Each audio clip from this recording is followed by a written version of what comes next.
नमस्कार दोस्तों, स्वागत है आपके अपने चैनल लर्नेट भैया पर। दोस्तों, आज की इस वीडियो में हम वर्ल्ड ज्योग्राफी का अगला लेक्चर पर्वत यानी माउंटेन को कवर करेंगे। अगर आपने वर्ल्ड ज्योग्राफी के पीछे के लेक्चर को नहीं देखा है तो डिस्क्रिप्शन में उनका लिंक है, जाकर आप जरूर देखें उनको। स्टार्ट करते हैं अपने इस लेक्चर को। पर्वत यानी माउंटेन। तो आखिर पर्वत या माउंटेन होता क्या है? तो पृथ्वी की सतह का एक प्राकृतिक उठा हुआ भाग, यानी पृथ्वी का ऐसा कोई भी भाग जो उठा हुआ है, जो अपने आसपास के क्षेत्रों से काफी ऊंचा है और जिसकी ढलान खड़ी और शिखर जैसा है, यानी शिखर के ऊपर से नीचे तक है। तो उसे हम पर्वत कहेंगे। क्या कहेंगे? माउंटेन। और ये पर्वत का निर्माण दो तरीके से हो सकता है, एक टेक्टोनिक प्लेटों के टकराने से या फिर ज्वालामुखी के विस्फोट से। तो याद रखिएगा कि पर्वत का निर्माण किन किन तरीकों से होता है, टेक्टोनिक प्लेटों के टकराने से और ज्वालामुखी विस्फोट के कारण। और आप लोग ये ध्यान जरूर रखिएगा कि पर्वतों के अध्ययन को ओरोलॉजी कहा जाता है। पर्वत के अध्ययन को ओरोलॉजी कहा जाता है। ये एग्जाम में कई बार पूछा जा चुका है। तो इसको अपनी कुछ इसको हम स्टार मार्क के चलते हैं। अब हम थोड़ा पर्वत, पठार और पहाड़ी के बारे में जानते हैं। तो पर्वत क्या होता है, पठार और पहाड़ी, इन तीनों आकृतियों में किन को पर्वत कहा जाता है और किन को पठार कहा जाता है और किन्हें पहाड़ी कहा जाता है। तो इनमें काफी ज्यादा कंफ्यूज रहता है। तो जो अपने आसपास के क्षेत्रों से सबसे ऊपर उठा होता है और जिनकी चोटी सबसे ऊंची होती है और ढलानें भी तीव्र होती है, उसे हम पर्वत कहते हैं।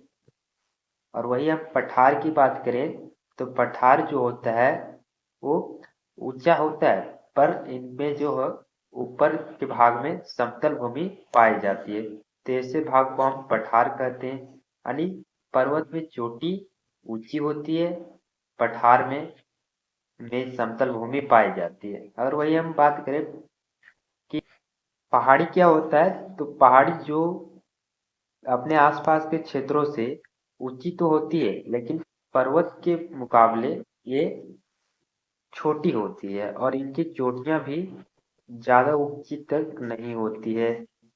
तो समझ गए हम क्या क्या होता है। पर्वत जो होती है उनकी ऊंची चोटी होती है, पहाड़ी की ऊंची चोटी नहीं होती है। पठार में चोटियां नहीं होती है, इसमें समतल भूमि होती है पठार में, इसके शीर्ष पर। तो इसे हम पठार कहते हैं। तो पठार मतलब हो गया कि उसके शीर्ष पर क्या हो गया, जमीन में, जमीन, तो उसे हम क्या कहेंगे, पठार। तो बस इतना ही था पर्वत, पठार और पहाड़ी में अंतर। आगे हम चलते हैं। अब अगला है पर्वत के प्रकार। तो पर्वत को मुख्य रूप से चार भागों में बांटा गया है।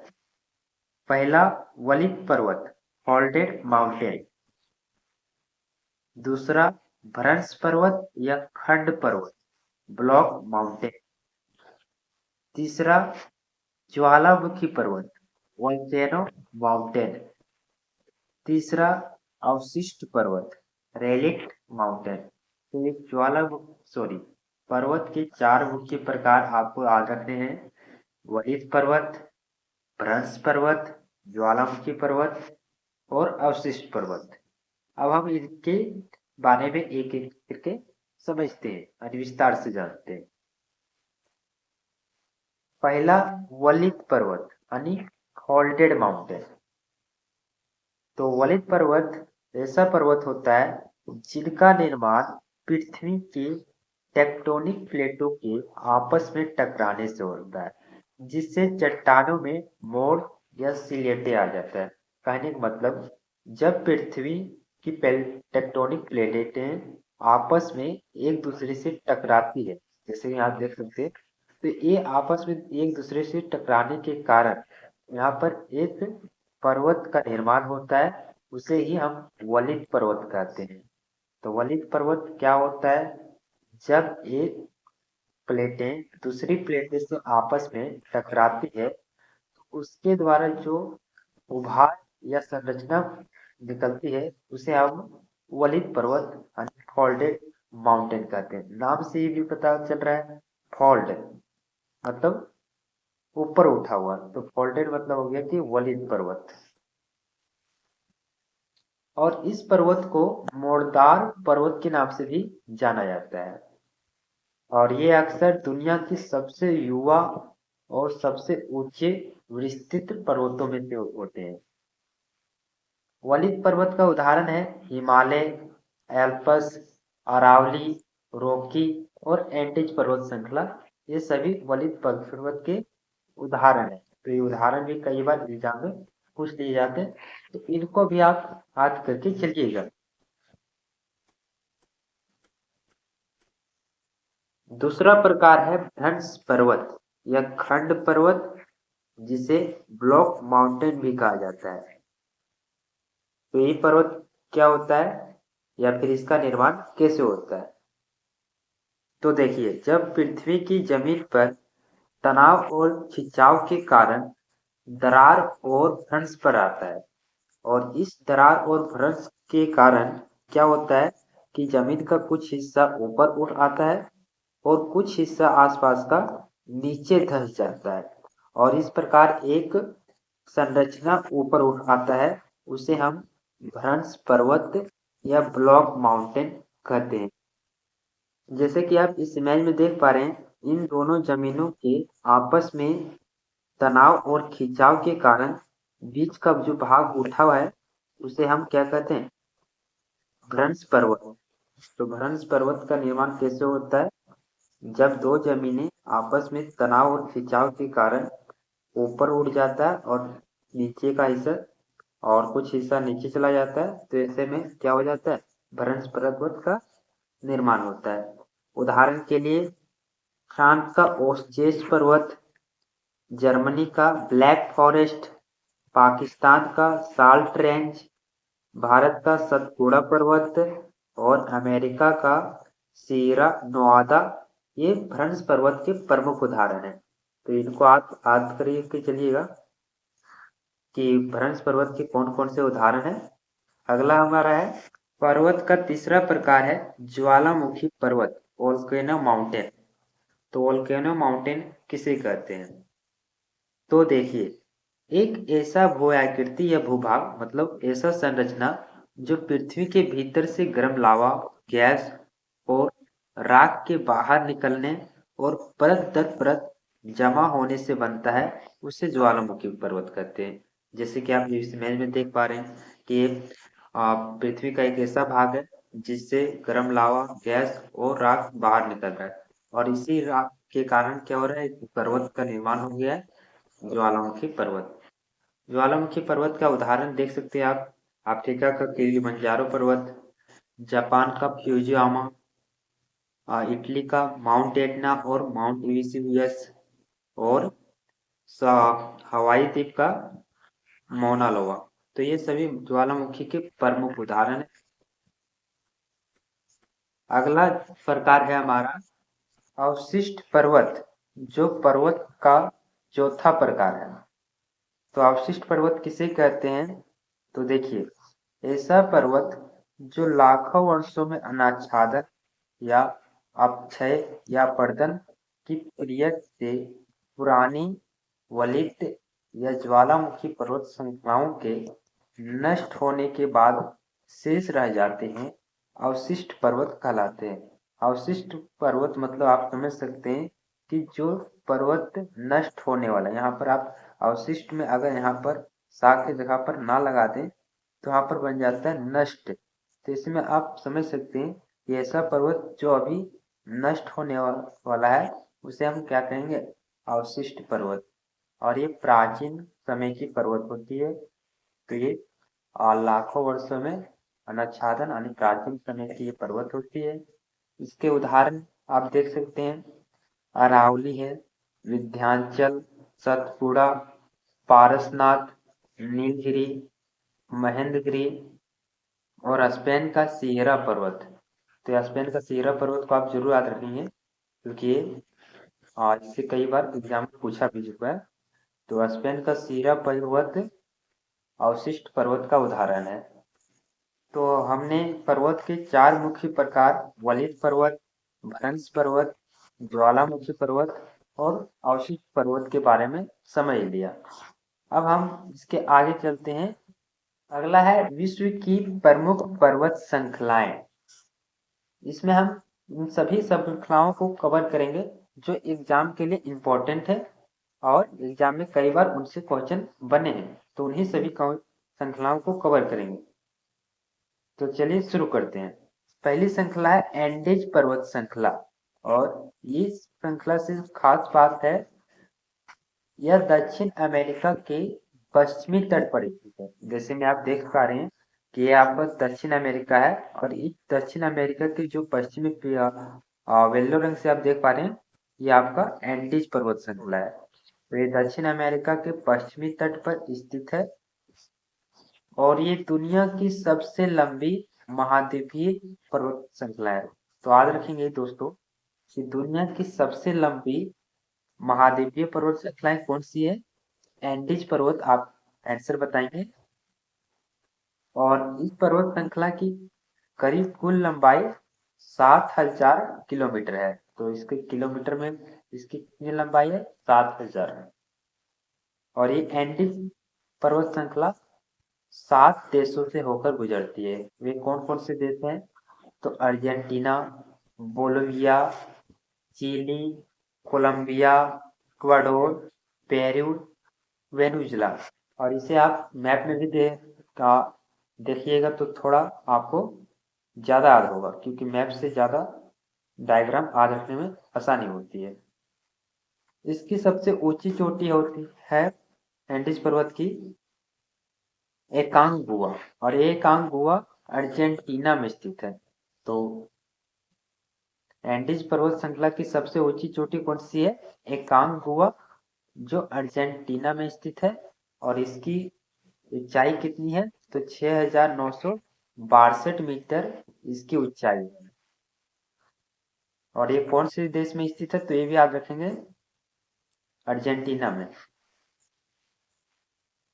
अगला है रॉकी पर्वत श्रेणी, और इस पर्वत श्रेणी का विस्तार उत्तरी अमेरिका के अलास्का से न्यू मैक्सिको तक है।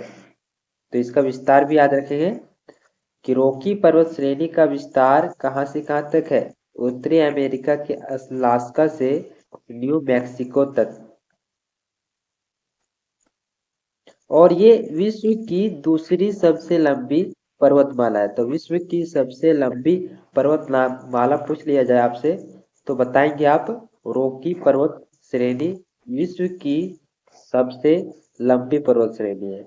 और वही आपसे पूछ लिया जाए कि विश्व की सबसे लंबी पर्वतमाला कौन सा है, तो आप बताएंगे एंडीज पर्वतमाला, जिसके बारे में अभी हमने जस्ट पढ़ा। इसकी सबसे ऊंची चोटी है माउंट एल्बर्ट।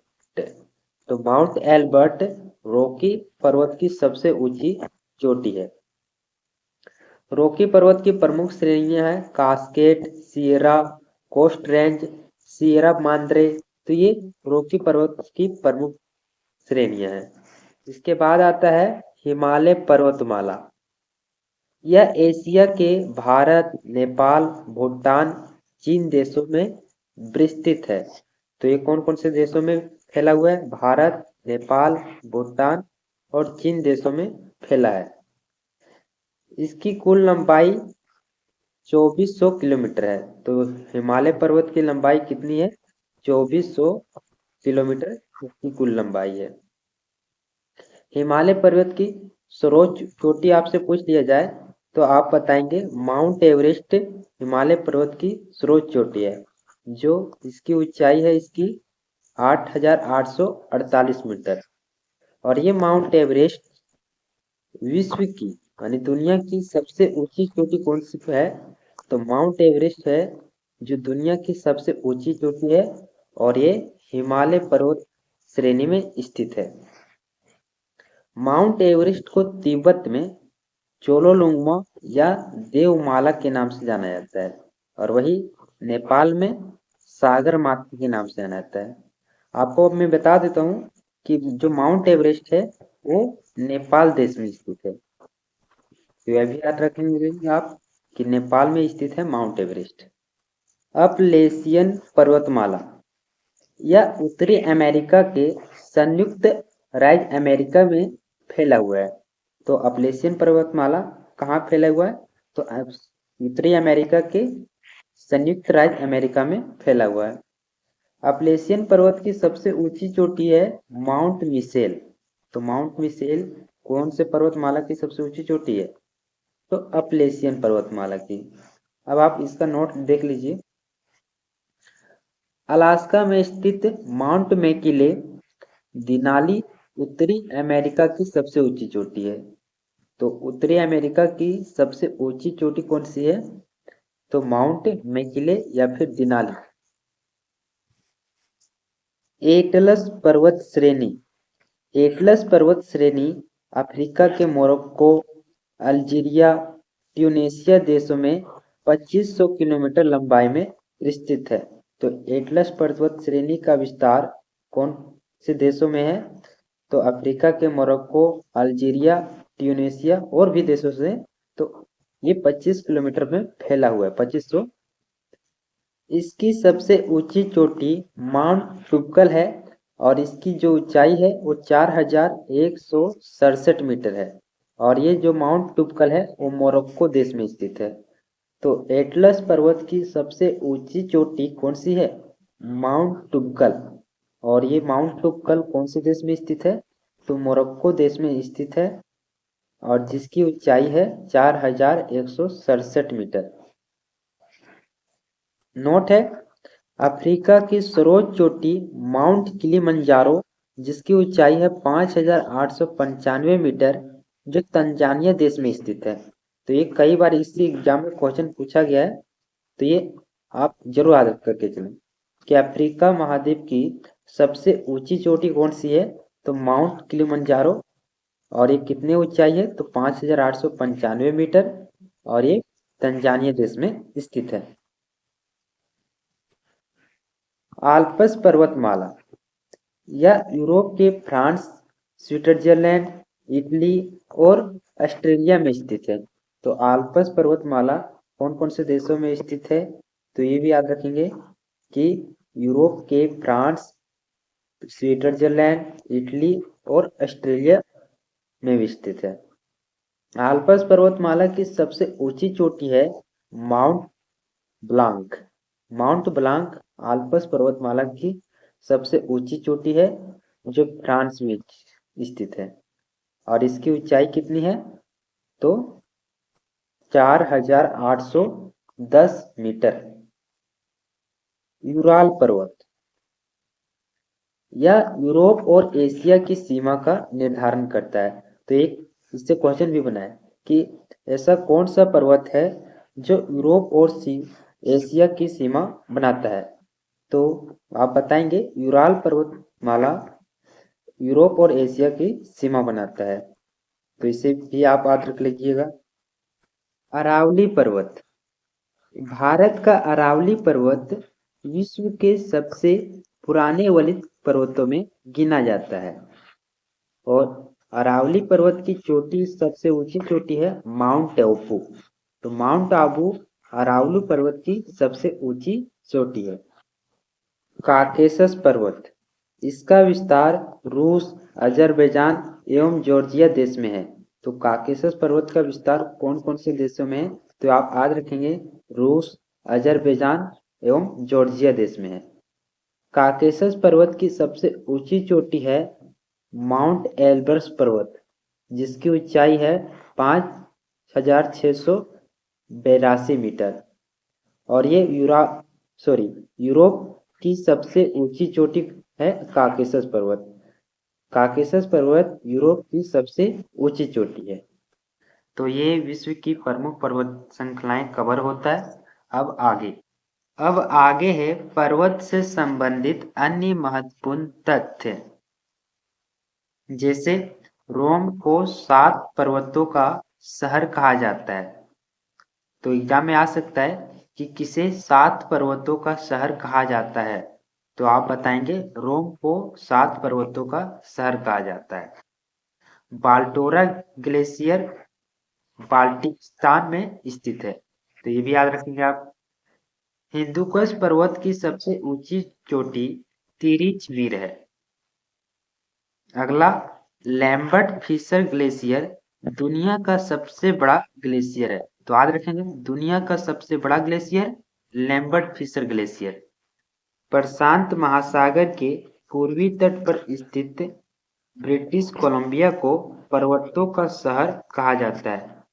तो क्वेश्चन में ऐसे आ सकता है, प्रशांत महासागर के पूर्वी तट पर स्थित ब्रिटिश कोलंबिया को क्या कहा जाता है? तो आपका आंसर बताएंगे आप, पर्वतों का शहर कहा जाता है, सॉरी सागर कहा जाता है। अगला है हिमालय के बारे में। भारत की सबसे नवीनतम और सबसे ऊंची पर्वत श्रृंखला तो कौन सी है? हिमालय। हिमालय भारत की सबसे नवीनतम और सबसे ऊंची पर्वत श्रृंखला है। तो दोस्तों, आज की इस वीडियो में हमने पर्वत को डिटेल में कवर किया। अगले वीडियो में फिर से मुलाकात होगी, तब तक के लिए धन्यवाद। अगर आपने हमारे चैनल को सब्सक्राइब नहीं किए तो सब्सक्राइब करके बेल आइकन को दबाना ना भूलें और साथ ही वीडियो को लाइक करके ही जाइएगा। और अगर आपको इनका PDF चाहिए तो हमारे टेलीग्राम चैनल लर्नर भैया को ज्वाइन करें, जिसका लिंक आपको वीडियो के डिस्क्रिप्शन में आपको मिल जाएगा।